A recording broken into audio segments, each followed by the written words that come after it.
اعوذ باللہ من الشیطان الرجیم بسم اللہ الرحمن الرحیم رب اشرح لی صدری ویسر لی امری واحلل عقدۃ من لسانی یفقہوا قولی۔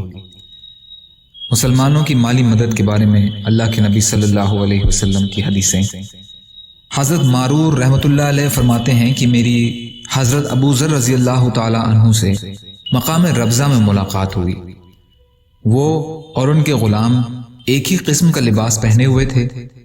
میں نے ان سے اس بارے میں پوچھا کہ کیا بات ہے، آپ کے اور غلام کے کپڑوں میں کوئی فرق نہیں ہے؟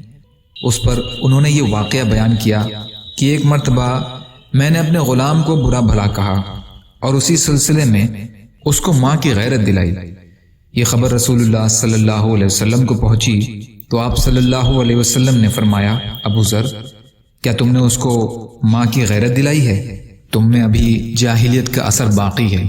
تمہارے ماتحت لوگ تمہارے بھائی ہیں، اللہ تعالیٰ نے ان کو تمہارا ماتحت بنایا ہے، لہٰذا جس کا ماتحت اس کا بھائی ہو اس کو وہی کھلائے جو خود کھائے اور وہی پہنائے جو خود پہنے۔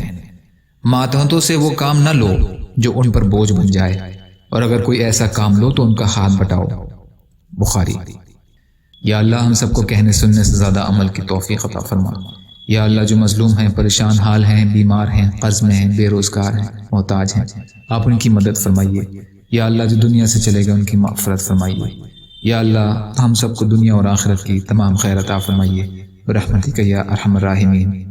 لا الہ الا اللہ محمد رسول اللہ۔ السلام علیکم۔